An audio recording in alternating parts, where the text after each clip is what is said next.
तो नमस्कार दोस्तों। तो स्वागत है आपका आपके अपने YouTube channel dream UPSC CSC IAS Hindi में। तो आप सभी को 900 सब्सक्राइबर के लिए दिल से धन्यवाद करता हूं।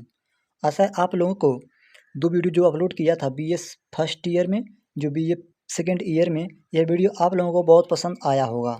तो इस वीडियो में हम लोग बात करेंगे थर्ड ईयर में हम लोगों को क्या करना है। बीए के थर्ड ईयर में हम लोगों को क्या करना है। मैं एक वीडियो बनाया था जो बीए फर्स्ट ईयर के ऊपर था और दूसरा वीडियो बनाया था सेकेंड ईयर के ऊपर था कि बीए सेकेंड ईयर में हम लोगों को क्या करना है। इसमें मैं आपको लास्ट में कुछ ऐसा चीज़ बताने वाला हूँ जो आप बिना देखे चले गए तो बहुत पछताने वाले हैं, क्योंकि आपके लिए 1 साल का बहुत गोल्डन प्लान बना कर लाया हूँ। साथ में ऐसे मिस्टेक के बारे में आप लोगों को बताऊँगा जो आप लोग करते हैं, बस आप लोगों को समझ नहीं आता है। मैं सबसे पहले आप लोगों को बताने वाला हूँ स्टेप 1, सिलेबस बेस्ड पढ़ाई शुरू करना। जैसा कि आप सब लोग जानते हैं, पिछले जो 2 साल हैं इसमें मैंने आप लोगों को एनसीईआरटी और रैंडमली पढ़ने के लिए कुछ बोला था, बट आप लोगों को इसमें जो प्रीलिम प्लस मेंस का सिलेबस है उसके डिटेल में समझने की कोशिश करना है और जो भी पढ़ाई करना है उसी से रिलेटेड आप लोगों को पढ़ना है, जो कि एनसीईआरटी से सबसे पहले स्टार्ट किया जाता है बेसिक कंप्लीट करने के लिए। ठीक, पहले सिलेबस के बेसिस पे पढ़ाई करना और इससे जुड़ी कोई भी चीज़ें आनी चाहिए।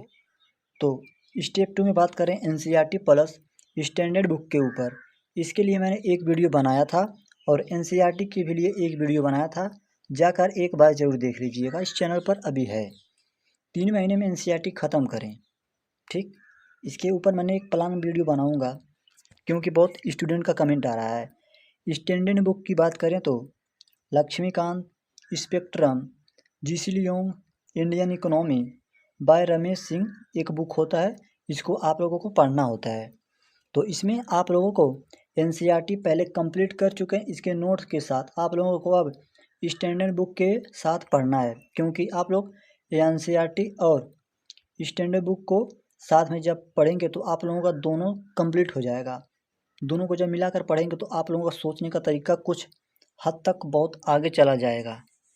आगे चलते हैं हम लोग, अब देखते हैं आप लोगों को क्या करना है। इसके बाद करंट अफेयर को हर दिन पढ़ो। जैसे आप लोगों को दिमाग में सवाल आ रहा होगा कि कौन सा न्यूज़पेपर पढ़ना होता है। मैंने दोनों वीडियो में बताया कौन कौन सा न्यूज़पेपर पढ़ना होता है। द हिंदू, इंडियन एक्सप्रेस से डेली नोट्स बनाएं, क्योंकि इसमें द हिंदू का जो पेपर होता है इसमें से डायरेक्टली यूपीएससी में क्वेश्चन पूछा जाता है।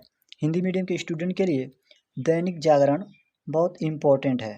ठीक, मंथली कंप्लेक्शन पढ़ें। जैसे विजन आईएएस, दृष्टि आईएएस का जो मंथली मैगजीन आता है इसको आप लोगों को पढ़ना हो। मैं किसी कोचिंग का बात नहीं कर रहा हूँ, आप लोग जिसका मन करे उसके बारे में आप लोग पढ़ सकते हैं। इस कोचिंग का मंथली मैगजीन लेकर यूट्यूब पर अभी बहुत सारे फ्री में मंथली मैगजीन को प्रोवाइड कर दे रहे हैं, तो इसका नोट्स बनाएं। रेडी टू फॉर मेंस के रिलेटेड आप लोगों को इसका जो न्यूज़पेपर का नोट्स बनाना है। इतना बात आप लोगों को समझ में आया, तो चलो अब चलते हैं आगे। नेक्स्ट स्टेप में देखते हैं हम लोग और पढ़ने होते हैं। स्टेप 4, ऑप्शनल सब्जेक्ट पर फुल फोकस करें। अब आपका समय आ गया है बीए के साथ कोई भी एक सब्जेक्ट को पकड़कर ऑप्शनल पर फुल फिक्स करें कि मेरा ऑप्शनल सब्जेक्ट यही है, मैं इसी ऑप्शनल सब्जेक्ट से यूपीएससी में फॉर्म भरूंगा या इससे मैं अपना ऑप्शनल का तैयारी करूंगा। मैंने दोनों पार्ट में आप लोगों को बताया था, फर्स्ट सेकंड में ऑप्शनल को चूज कैसे करते हैं, इसके लिए मैंने एक वीडियो बनाया है, जाकर इसको देख लीजिएगा एक बार। इसमें मैंने बताया कि आप लोगों को सबसे स्कोरिंग और सबसे अच्छा ऑप्शनल सब्जेक्ट कौन सा होता है। Standard book plus PYQ notes बनाना शुरू कर दें। सेकेंड ईयर में आप लोग नोट्स बना चुके हैं तो आप लोगों को बस इसको आप रिवीजन करना है थर्ड ईयर में। ठीक, अगर आ रहा है वीडियो समझ में तो लाइक कर दीजिएगा और चैनल को सब्सक्राइब जरूर कर दीजिएगा। कमेंट में बताने का कोशिश जरूर करिएगा। अगर आपका कोई भी डाउट है तो प्लीज़ कमेंट बॉक्स में पूछिएगा, जिसका रिप्लाई मैं दे देता हूँ। स्टेप 5, आंसर राइटिंग की प्रैक्टिस। अब आप लोगों को डेली लिखना है। यूपीएससी मेंस के जीएस टॉपिक पर रोज़ 1-2 आंसर आप लोगों को लिखना है जीएस वाज। जैसे जीएस में 4 पेपर होते हैं तो आप लोगों को हर एक पेपर का एक दिन में 4 आंसर लिखेंगे या 2 आंसर लिखेंगे तो आप लोगों के लिए बहुत इम्पोर्टेंट हो जाएगा। शुरू में वीकली, फिर डेली। पहले वीक में चार पहले वीक में 4 लिखो आंसर जीएस चारों का, GS1, GS2, GS3, GS4 का आप लोगों का एक एक आंसर लिखना है। इसके बाद जब आप लोगों को प्रैक्टिस हो जाए, मतलब आदत लग जाए, तो आप लोगों को रोज़ 4 आंसर लिखना है जो कि जीएस से रिलेटेड हो। GS1, GS2, GS3 सभी का ये डेली बाई डेली आप लोगों को आंसर राइटिंग करने की प्रैक्टिस करना है। ठीक, इससे ज़्यादा ध्यान मत दीजिएगा। ठीक, अब हम लोग आगे बात कर टेस्ट सीरीज के बारे में। रियल प्रैक्टिस ग्राउंड, यह है आपका प्रैक्टिस ग्राउंड। जैसे कि आप सब लोग पढ़कर क्या करेंगे, अगर आप पढ़ चुके हैं, आपका सवाल इसमें हल नहीं हो रहा है, तो आप लोगों का पढ़ना अभी अच्छा नहीं है। आप लोगों को प्रैक्टिस करने की ज़रूरत है और आप लोगों को और पढ़ने की ज़रूरत है। जैसे प्री के लिए वीकली मॉक टेस्ट दें। अगर आप लोगों का मॉक टेस्ट में अच्छा नंबर आ रहा है तो आप लोगों को रिवीजन करना, अगर अच्छा नंबर नहीं आ रहा है तो आप लोगों को फिर से इसका पढ़ने का स्टार्ट करना है कि आपका कॉन्सेप्ट क्लियर नहीं है। आप लोग जब इसमें सवाल नहीं कर पाएंगे तो जाहिर सी बात है आप लोगों को कॉन्सेप्ट क्लियर नहीं हुआ होगा। इसलिए कॉन्सेप्ट को क्लियर करना स्टार्ट कर दें। मेंस के लिए सेक्शनल टेस्ट लगाएं। मेंस के लिए आंसर राइटिंग की प्रैक्टिस करें। जैसे आप लोग यूपीएससी का PYQ उठा करके किसी एक टॉपिक को पकड़ करके, जैसे इसमें आंसर दिया रहता है, इसी के ऊपर आप लोगों को लिखना है। अगर आप लोग चाहते हैं आंसर राइटिंग की प्रैक्टिस करें, मतलब यूपीएससी का जो PYQ है सब मिल जाए, तो आप लोग कमेंट में करिएगा यस यूपीएससी का PYQ चाहिए। मैं आपको टेलीग्राम चैनल पर डाल दूंगा, जिससे कि आप लोग बिना ज़्यादा समय गंवाए आप लोग अपना तैयारी को अच्छी दिशा में ले आ सकते हैं। प्रोफेशनल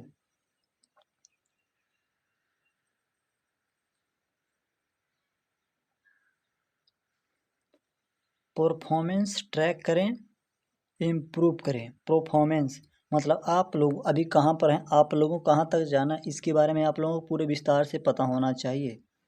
ठीक, अगला पॉइंट पे हम लोग देखते हैं।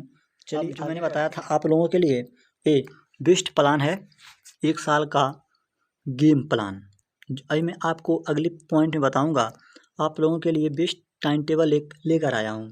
तो जैसे कि सबसे पहले मैं बता दूँ आप लोगों को, पहला मंथ है, जो पहला मंथ से तीसरे मंथ तक NCERT plus current affair plus optional का स्टार्ट कर दें, पढ़ना स्टार्ट कर दें। नेक्स्ट 4 से 6 महीने में standard book, mains, answer writing की प्रैक्टिस करें। अगर आप लोग मेरा पहला वीडियो देख चुके हैं तो आप लोगों को सिर्फ रिवीजन करने की ज़रूरत है। 7 से 9 महीने में टेस्ट सीरीज लगाना स्टार्ट करें, रिवीजन करें और एसए की प्रैक्टिस करें। अगर आप लोगों का एसए में कमज़ोर है तो सबसे पहले आप लोगों को सभी सब्जेक्ट को पढ़कर इसी के ऊपर आप लोगों को लेख लिखना है। 10 से 12 महीने तक प्रीलिम्स पर फोकस करें, फुल रिवीजन करें प्री का, क्योंकि आप लोगों का अब आ गया वक्त जो प्री का एग्ज़ाम देने का, लगाना शुरू कर दें। ठीक, अब हम लोग बात करते हैं आगे।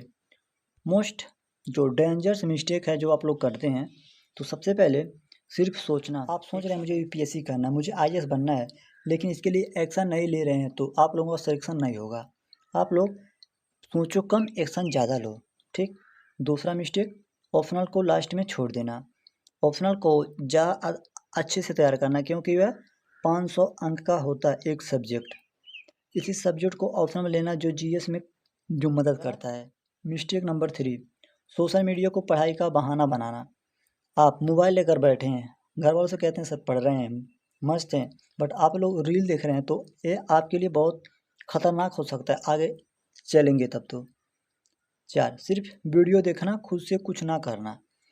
आप लोग पढ़ रहे हैं, मोबाइल पर पढ़ लिए, आप इसी के भरोसे बैठे रहेंगे मैंने पढ़ लिया, मेरा चैप्टर कंप्लीट है, लेकिन आप इसको जो पढ़ चुके हैं इसको अपने हाथ से नोट्स नहीं बनाते या अपने शब्दों में नहीं लिख कर रखते, तो आप लोग इसको भूल जाएंगे और कहेंगे मैं तैयारी में पढ़ा तो था बट इस क्वेश्चन हल नहीं हो रहा है। यही सब दिक्कत आती है आप लोगों को पढ़कर रिवीजन ना करना, तभी आप लोग भूल जाते हैं। 5, डर के मारे टेस्ट ना देना।